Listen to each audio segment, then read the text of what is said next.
मैं कर सकता हूँ यह एक विश्वास है। केवल मैं ही कर सकता हूँ यह एक अंधविश्वास है। हेलो एवरीवन, मैं हूँ दीप चोपड़ा, आपके अपने यूट्यूब चैनल डीसी क्विज पर आपका हार्दिक स्वागत करता हूँ। दोस्तों, हम कर रहे हैं क्लास 6 की एनसीईआरटी जियोग्राफी। अब तक हमने 4 चैप्टर कंप्लीट किए हैं। सौरमंडल में पृथ्वी, ग्लोब, पृथ्वी की गतियाँ और मानचित्र। अब हम कर रहे हैं चैप्टर 5, पृथ्वी के प्रमुख परिमंडल। ठीक है दोस्तों, चैप्टर शुरू करने से पहले हमेशा की तरह मैं एक क्वेश्चन करता हूं। तो आज का क्वेश्चन अपना, सर्वप्रथम इंडिया शब्द का प्रयोग भारत के लिए किस भाषा में किया गया? सर्वप्रथम इंडिया शब्द भारत के लिए किस भाषा में उपयोग किया गया? तो उर्दू, ग्रीक, फारसी, अरबी। इसका जवाब आप कमेंट बॉक्स में दीजिए। देखो, कल का प्रश्न था अपना, शक्कर का कटोरा किसे कहते हैं? तो उसका आंसर था उत्तर प्रदेश। कई बच्चों ने बहुत ही अच्छा जवाब दिया, जैसे सुमन रानी, दिव्या शर्मा, शर्मा जी, साहिल। मैं इनके उज्जवल भविष्य की कामना करता हूँ। देखो दोस्तों, आज हम इस चैप्टर के माध्यम से पढ़ेंगे भूमंडल यानी लिथोस्फेयर, जलमंडल यानी हाइड्रोस्फेयर, वायुमंडल यानी एटमोस्फेयर। देखो, इसमें भूमंडल में पढ़ेंगे अपने महाद्वीप, एशिया, उत्तर अमेरिका, दक्षिण अमेरिका, ऑस्ट्रेलिया, यूरोप, अंटार्कटिक और अफ्रीका। और महासागर भी पढ़ेंगे अपने 5 प्रकार के, प्रशांत महासागर, दक्षिण महासागर, अटलांटिक महासागर और हिंद महासागर। ठीक है दोस्तों, वायुमंडल में पढ़ेंगे अपने परतें वायुमंडल की, सौर मंडल, समताप मंडल, मध्य मंडल, आयन मंडल, बहिर्मंडल। ठीक है, और एक होता है, इन तीनों को मिलाकर बनता है दोस्तों जैव मंडल, वो भी पढ़ेंगे, जिसको इंग्लिश में बायोस्फीयर कहा जाता है। दोस्तों, यह चैप्टर है जो आज का यूपीएससी आरपीएससी दोनों के लिए बहुत ही इंपॉर्टेंट है। तो चलिए शुरू करते हैं। आज हम निम्न टॉपिक्स करेंगे: महाद्वीप, महासागर, भूमंडल, वायुमंडल, एंडीज पर्वत जानेंगे क्या होता है, रॉकी पर्वत जानेंगे, यूराल पर्वत जानेंगे, नील नदी जानेंगे, अमेजन नदी जानेंगे और स्थल संधि क्या होती है। तो चलिए शुरू करते हैं अपना आज का चैप्टर पृथ्वी के प्रमुख परिमंडल। जैसा कि आप पहले अध्याय में पढ़ चुके हैं कि पृथ्वी एकमात्र ऐसा ग्रह है जहां जीवन है। मानव यहां जीवित रह सकता है क्योंकि जीवन के लिए आवश्यक तत्व जैसे भूमि, जल तथा हवा पृथ्वी पर मौजूद है। क्यों जी सकता है मानव पृथ्वी पर? क्योंकि यहाँ पर भूमि, जल तथा हवा है वो मौजूद है। पृथ्वी की सतह ऐसी है जिसमें पर्यावरण के 3 महत्वपूर्ण घटक आपस में मिलते हैं तथा एक दूसरे को प्रभावित करते हैं। पृथ्वी का ठोस भाग जिस पर हम रहते हैं उसे भूमंडल कहा जाता है। देखो मित्रों, ये इंपॉर्टेंट है, भूमंडल किसे कहा जाता है? पृथ्वी का ठोस भाग है जो जिस पर हम रहते हैं उसको क्या कहते हैं? भूमंडल कहा जाता है। एक क्वेश्चन यहाँ पर कंप्लीट होता है अपना। गैस की परतें जो पृथ्वी को चारों ओर से घेरती है उसे वायुमंडल कहा जाता है। ये छोटी छोटी डेफिनेशन आपका बेस बनाएगी। देखो, वायुमंडल किसे कहा जाता है? गैस की परतें हैं जो पृथ्वी पर जिसे पृथ्वी की चारों ओर पृथ्वी को घेरती है उसे क्या कहते हैं? वायुमंडल कहा जाता है। जहाँ ऑक्सीजन, नाइट्रोजन, कार्बन डाइऑक्साइड तथा दूसरी गैसें पाई जाती है। पृथ्वी के बहुत बड़े भाग पर जल पाया जाता है जिसे जलमंडल कहा जाता है। देखो, 3 चीज़ें क्लियर कर दी यहाँ पर। भूमंडल किसे कहते हैं, वायुमंडल किसे कहते हैं और जलमंडल किसे कहते हैं। जलमंडल में जल की सभी अवस्थाएं जैसे बर्फ, जल एवं जलवाष्प सम्मिलित है। जीवमंडल एक सीमित क्षेत्र है जहां स्थल, जल तथा हवा एक साथ मिलते हैं, जहां सभी प्रकार के जीवन पाए जाते हैं। देखो, वायुमंडल, भूमंडल, जलमंडल, इनको मिलाकर क्या बनता है? जीवमंडल, जिसे जैवमंडल भी कहा जाता है, और जहाँ पर सभी प्रकार के जीवन पाए जाते हैं। अब यहाँ पर ये भी इंपॉर्टेंट है, ग्रीक भाषा में लिथास का अर्थ है पत्थर, एटमास का अर्थ है वाष्प, ह्यूड्र का अर्थ है जल, बायोस का अर्थ है जीवन। ठीक है, तो ये ग्रीक भाषा के कुछ शब्द भी दिए गए हैं, ये भी अपने आप में इंपॉर्टेंट है। अब पढ़ते अपने एक एक करके। भूमंडल और महाद्वीप। तो चलिए स्टार्ट करते हैं। भूमंडल, पृथ्वी के ठोस भाग को भूमंडल कहा जाता है। ये अपने पिछले भी पढ़ चुके हैं अपने। यह भूप्रपट्टी की चट्टानों तथा मिट्टी की पतली परतों का बना होता है जिसमें जीवों के लिए पोषक तत्व पाए जाते हैं। देखो कितनी अच्छी बात लिखी है इसमें। अब आपको ये तो समझ में आ गया कि भूमंडल किसे कहते हैं। पृथ्वी की जो ऊपरी परत है जहाँ हम रहते हैं उसको क्या कहते हैं? भूमंडल। इसमें क्या पाए जाते हैं? जिसमें जीवों के लिए पोषक तत्व पाए जाते हैं। पृथ्वी की सतह को 2 मुख्य भागों में बांटा जा सकता है। देखो, कितने भागों में बांटा जा सकता है सतह को? 2 भागों में बांटा जा सकता है। एक तो कहेंगे महाद्वीप और दूसरा महासागर। ठीक है, बड़े स्थल भूभागों को महाद्वीप के नाम से जाना जाता है तथा बड़े जलाशयों को महासागरीय बेसिन के नाम से जाना जाता है। विश्व के सभी महासागर आपस में एक दूसरे से जुड़े हुए हैं। ये हम चित्र 5.1 में देख सकते हैं। विश्व के मानचित्र में क्या सभी स्तरीय भूभाग एक दूसरे से आपस में जुड़े हुए हैं, ये अपने को देखना है। तो चलिए आपको मैं दिखा देता हूँ। ये देखो, ये महाद्वीप है, सभी एक दूसरे से जुड़े हुए हैं। और ये इधर जो ब्लू ब्लू दिख रहा है आपको, ये क्या है? ये महासागर है। बड़े क्षेत्र में पानी है तो इसको महासागर कहते हैं। अब आगे देखो, समुद्र जल का तल सभी जगह से समान होता है। स्थल की ऊंचाई को समुद्र तल से मापा जाता है जिसे शून्य माना जाता है। ठीक है, तो ऊंचाई है जो स्थल की किससे नापी जाती है? समुद्र तल से। ठीक है दोस्तों, विश्व का सबसे ऊंचा शिखर माउंट एवरेस्ट समुद्र तल से 8,848 मीटर ऊंचा है। विश्व का सबसे गहरा भाग प्रशांत महासागर का मैरियाना गर्त है।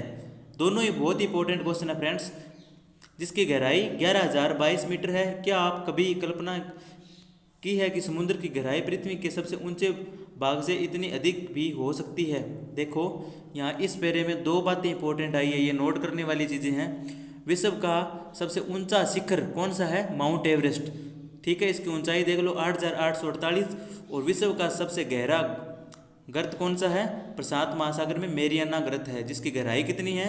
11,022 मीटर। दोनों ही बहुत ही इंपॉर्टेंट है। अब ये क्या आप जानते हैं? ये भी देखो, न्यूजीलैंड के एडमंड हिलेरी तथा भारत के तेजनिंग नोर्गे शेरपा 29 मई 1953 को पृथ्वी के सबसे ऊंचे शिखर माउंट एवरेस्ट पर चढ़ने वाले पहले व्यक्ति थे। देखो, ये दोनों चीज़ें नोट कर लो आप।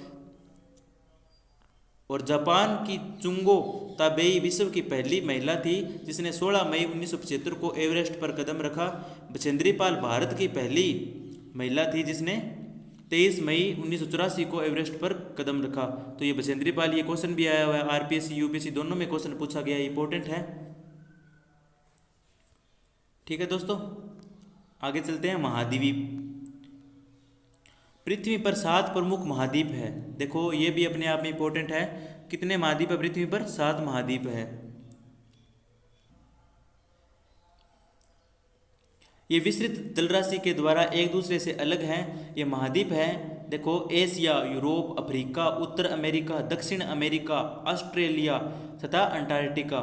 चित्र 5.1 में देख सकते हैं, जैसा कि आपने दिखाया था मैंने पहले भी। देखो, ये महासागर है, ये महाद्वीप है। एशिया, यूरोप, अफ्रीका, ऑस्ट्रेलिया, उत्तर अमेरिका, दक्षिण अमेरिका, ये 7 अपने महाद्वीप है। अब देखो, एशिया के बारे में पढ़ते हैं। देखो, इसमें मैं इंपॉर्टेंट बात जो कहूँगा वो लिखनी है आपको, बहुत ही इंपॉर्टेंट है फ्रेंड्स, ये नोट्स बनाते रहें साथ साथ में। एशिया विश्व का प्रमुख महाद्वीप माना जाता है। देखो, विश्व का सबसे बड़ा महाद्वीप भी कौन सा है? एशिया है। ठीक है, तो सबसे बड़ा कौन सा हो जाएगा? एशिया। या पृथ्वी के कुल क्षेत्रफल का 1/3 भाग फैला है। देखो, 1/3 है, ये एशिया महाद्वीप फैला हुआ है पृथ्वी पर। यह महाद्वीप पूर्वी गोलार्ध में स्थित है। ये भी बड़े अपने आप में बड़ी इंपॉर्टेंट बात है, पूर्वी गोलार्ध में स्थित है। ठीक है, देखो, ये गोलार्ध है।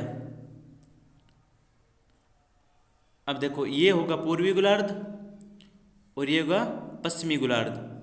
ठीक है, ये उत्तरी गोलार्ध हो जाएगा, इसके ऊपर ऊपर वाला भाग, और ये दक्षिणी गोलार्ध हो जाएगा। तो अपना एशिया इस साइड में है, तो इसको क्या कहेंगे?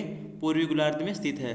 कर्क रेखा इस महाद्वीप से होकर गुजरती है। एशिया के पश्चिम में यूराल पर्वत है जो इसे यूरोप से अलग करता है। चित्र 5.1 में दिखाएंगे, अभी दिखाऊंगा मैं आपको। यूराल पर्वत इंपॉर्टेंट है। ऐसे प्रश्न आया था एक कि यूराल पर्वत किस महाद्वीप में स्थित है। बहुत सारे बच्चों ने गलत कर दिया था, और वो किस क्लास से क्वेश्चन था? 6 क्लास का एनसीईआरटी का क्वेश्चन था।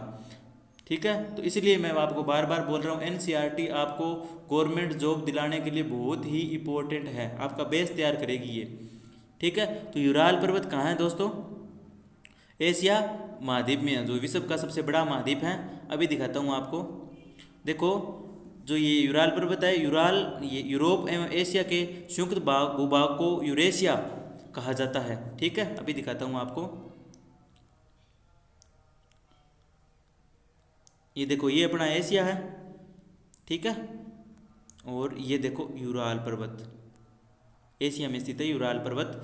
तो आपको ये क्वेश्चन याद रहना चाहिए, इंपॉर्टेंट है, लिख लो। एशिया महाद्वीप में यूराल पर्वत है। आगे अब है यूरोप की बारी। यूरोप एशिया से बहुत छोटा है। यह महाद्वीप एशिया के पश्चिम में स्थित है। सही है, बिल्कुल सही बात कही है, एशिया के पश्चिम में है। आर्कटिक वृत्त इससे होकर गुजरता है। यह तीन तरफ से जल से घिरा है। विश्व के मानचित्र को देखिए एवं इसकी स्थिति का पता लगाइए। आपका ये जो है ये आप विश्व के मानचित्र पर इसको देखो, चलो दिखा देता हूँ मैं। ये देखो, छोटा करके देख लो आप, ठीक है दोस्तों। अब है अफ्रीका, ये बहुत ही इंपॉर्टेंट है अफ्रीका। इसके बारे में इंपॉर्टेंट नोट्स है वो लिखना है आपको। अफ्रीका एशिया के बाद विश्व का सबसे बड़ा दूसरे नंबर वाला है ये, ठीक है। एशिया के बाद विश्व का दूसरा सबसे बड़ा महाद्वीप कौन सा है? अफ्रीका। देखो, सबसे बड़ा एशिया, उसके बाद में अफ्रीका। विषुवत वृत्त या 0 डिग्री अक्षांश यानी भूमध्य रेखा अक्षांश इस महाद्वीप के लगभग मध्य भाग से होकर गुजरती है। अभी दिखाऊंगा मैं आपको मैप में। अफ्रीका का बहुत बड़ा भाग उत्तरी गोलार्ध में स्थित है, ठीक है। आप पाएंगे कि यही एक ऐसा महाद्वीप है जिससे होकर कर्क रेखा, विषुवत तथा मकर रेखा तीनों रेखाएं गुजरती है। देखो, ये इंपॉर्टेंट चीज़ है। एकमात्र ऐसा महाद्वीप है जिसमें तीनों रेखाएं गुजरती है, भूमध्य रेखा, मकर रेखा और ये कर्क रेखा, तीनों रेखाएं गुजरती है, एकमात्र है ये। तो ये भी अपने आप में एक इम्पोर्टेंट बात है। सहारा का रेगिस्तान विश्व का सबसे बड़ा गर्म रेगिस्तान है, जो कहाँ पर है? अफ्रीका महाद्वीप में स्थित है। ये भी यह महाद्वीप के चारों ओर तरफ समुद्र एवं महासागरों से घिरा है। विश्व के मानचित्र में दिखाएंगे अभी आपको। आप देखेंगे कि विश्व की सबसे लंबी नदी नील अफ्रीका से होकर गुजरती है। देखो, नील नदी किस महाद्वीप में स्थित है? तो कहाँ पर है जी? किस महाद्वीप से गुजरती है? तो नील नदी अफ्रीका महाद्वीप से होकर गुजरती है। चलो दिखा देता हूँ आपको। ये देखो, ये रही नील नदी। ये ऐसे अफ्रीका महाद्वीप से होकर गुजरती है, ऐसा ही बता रहा है वो। तो चलिए आगे।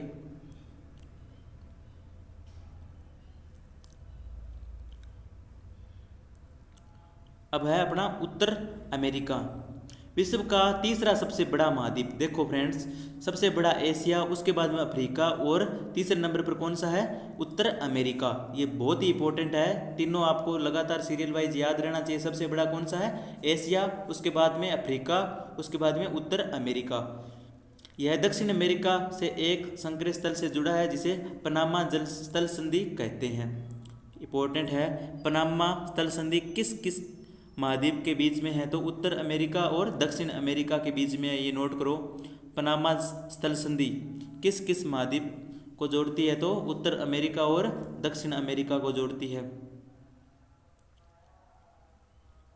यह महाद्वीप पूरी तरह से उत्तरी एवं पश्चिम गोलार्ध में स्थित है। यह महाद्वीप 3 महासागरों से घिरा है, ठीक है। अगला है दक्षिण अमेरिका का अधिकांश भाग दक्षिणी गोलार्ध में स्थित है। इसके पूर्व एवं पश्चिम में कौन कौन से 2 महासागर स्थित है? ये आपको मैप देख के पता लगाना है। विश्व की सबसे बड़ी पर्वत श्रृंखला, जैसा कि आपको टॉपिक में बताया था मैंने, कौन सी? एंडीज। इसके उत्तर से दक्षिण की ओर फैली है। चित्र 5.1 में फिर दिखाता हूँ, चलो आपको। ये देखो, एंडीज पर्वत, ये है दोस्तों एंडीज पर्वत, दक्षिण अमेरिका में स्थित है पर्वत श्रृंखला ये।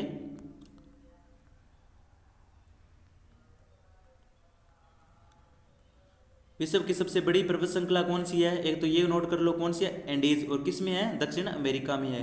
एक पनामा स्थल संधि बता दी, दक्षिण अमेरिका और दक्षिण ये उत्तरी अमेरिका को जोड़ती है। चलो ऑस्ट्रेलिया के बारे में पढ़ते हैं। ऑस्ट्रेलिया विश्व का सबसे छोटा महाद्वीप है। देखो, छोटा आ गया। पहला सबसे बड़ा एशिया, उसके बाद में कौन सा था? अफ्रीका, ठीक है। और उसके बाद में उत्तरी अमेरिका, और सबसे छोटा पूछ ले तो ऑस्ट्रेलिया हो जाएगा, जो कि पूरी तरह से दक्षिणी गोलार्ध में स्थित है। यह चारों तरफ से महासागरों से तथा समुद्र से घिरा हुआ है। इसे द्वीपीय महाद्वीप भी कहा जाता है। अगला है अंटार्कटिका, एक बहुत बड़ा महाद्वीप है जो दक्षिणी गोलार्ध में स्थित है। दक्षिणी ध्रुव इस महाद्वीप के मध्य में स्थित है। चूँकि यह दक्षिण ध्रुव क्षेत्र में स्थित है इसलिए यह हमेशा मोटी बर्फ की परतों से ढका रहता है। यहाँ किसी भी प्रकार का स्थायी मानव निवास नहीं है। बहुत से देशों के शोध केंद्र यहाँ पर स्थित है। तो इम्पोर्टेंट है, शोध केंद्र कहाँ बनाए जाते हैं? अंटार्कटिका महाद्वीप में बनाए जाते हैं, ये बनाते हैं वहाँ पर, ठीक है। और यहाँ पर मानव नहीं रहते, ओनली ये सेंटर बनाए गए हैं शोधकर्ताओं ने। भारत के भी है इसमें, चलो आगे बढ़ते हैं। भारत के भी शोध संस्थान यहाँ है, इनके नाम है मैत्री तथा दक्षिणी गंगोत्री, ये आप नोट करो। अंटार्कटिका में कौन कौन से 2 शोध संस्थान है भारत के? मैत्री तथा दक्षिण गंगोत्री। अब पढ़ते हैं अपने जलमंडल। पृथ्वी को नीला ग्रह कहा जाता है। क्यों कहा जाता है ये भी देख लो कि पृथ्वी पर ये 97.5 है, ये महासागर है, ठीक है। और 11 जल है, 2.5% है, इसलिए इसको यानी कि सबसे ज़्यादा यहाँ पर जल की मात्रा ज़्यादा है पृथ्वी पर, तो इसको नीला ग्रह कहा जाता है। पृथ्वी का 71% भाग जल तथा 29% भाग स्थल है। जलमंडल में जल के सभी रूप उपस्थित है। इसमें महासागर एवं नदियाँ, झीलें, हिमनदियाँ, भूमिगत जल तथा वायुमंडल की जलवाष्प भी सम्मिलित है। पृथ्वी पर पाए जाने वाले जल का 97% से अधिक भाग महासागरों में पाया जाता है। वह इतना अधिक खारा होता है कि मानव के उपयोग में नहीं आ सकता। शेष जल का बहुत बड़ा भाग बर्फ की परतों एवं हिमनदियों तथा भूमिगत जल के रूप में पाया जाता है। यह आपको मैंने चित्र दिखाया, उसमें देख लो, ठीक है।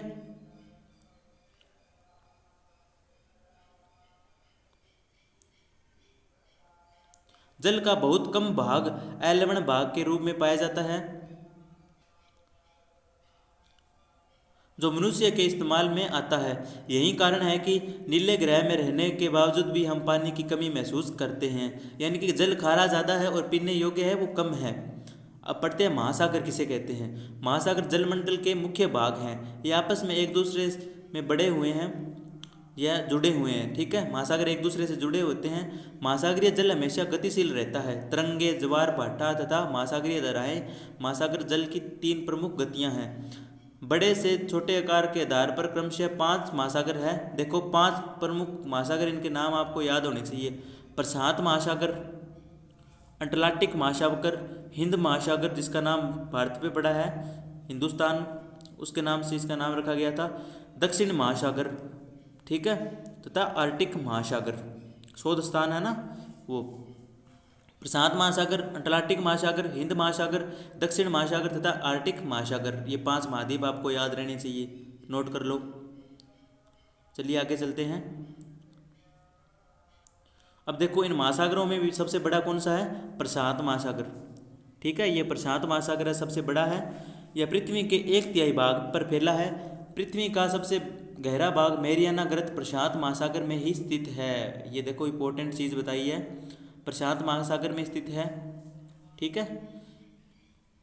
प्रशांत महासागर लगभग वृत्ताकार है। एशिया, ऑस्ट्रेलिया, उत्तर अमेरिका एवं ये दक्षिण अमेरिका इसके चारों ओर स्थित है। चित्र 5.1 में आप देख लेना पीछे करके वीडियो को।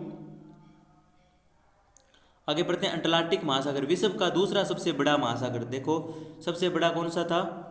सबसे बड़ा कौन सा? प्रशांत महासागर, फिर अटलांटिक महासागर, ये दूसरे नंबर पर है और 1 नंबर पर प्रशांत महासागर है, ठीक है।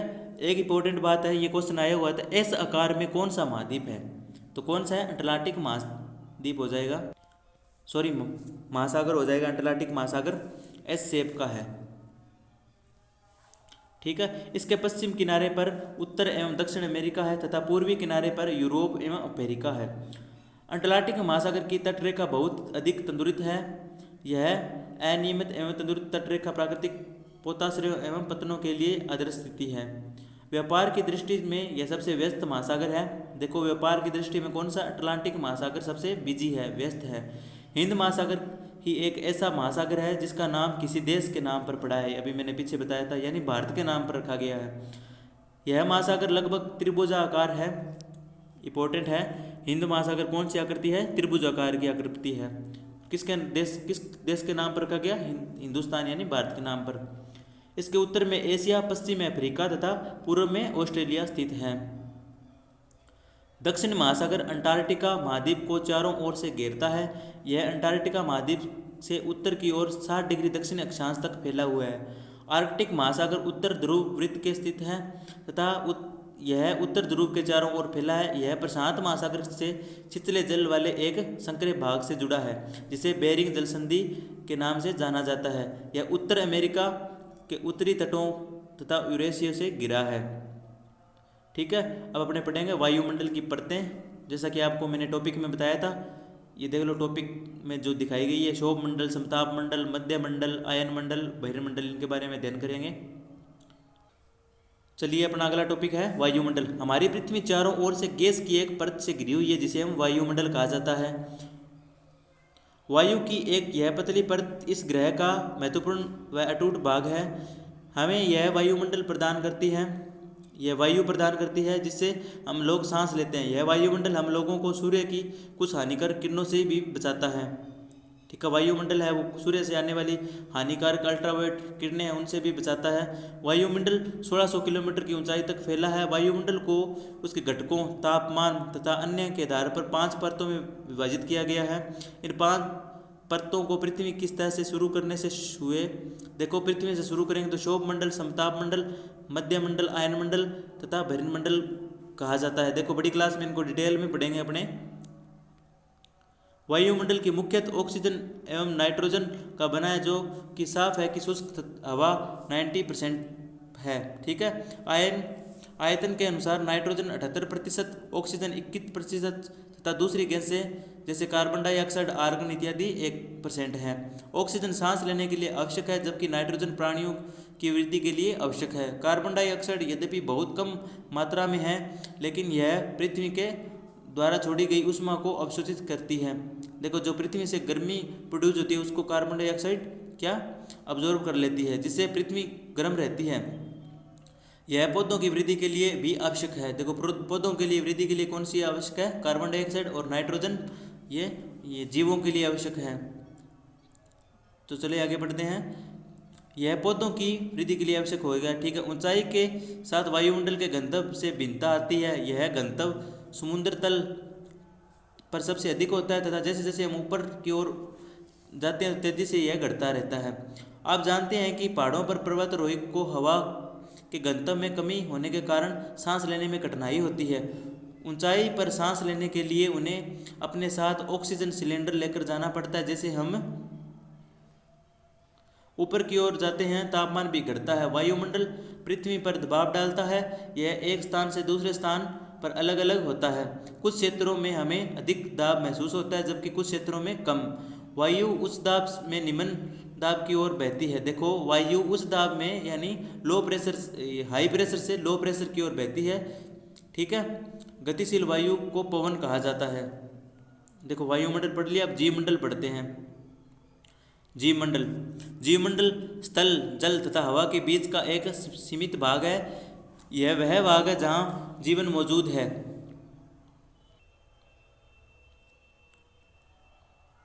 यहाँ जीवों की बहुत सी प्रजातियां मौजूद है जो कि सूक्ष्म जीवों तथा बैक्टीरियो से लेकर बड़े स्तनधारियों के आकार में पाई जाती है। मनुष्य सहित सभी प्राणी जीवित रहने के लिए एक दूसरे पर से तथा जीवमंडल से जुड़े हुए हैं। जीवमंडल के प्राणियों को मुख्य 2 भागों जंतु जगत तथा पादप जगत में विभाजित किया जाता है। पृथ्वी के ये 3 परिमंडल आपस में परस्पर क्रिया करते हैं तथा एक दूसरे को किसी न किसी रूप में प्रभावित करते हैं। इंपॉर्टेंट बात है ये जीवमंडल की।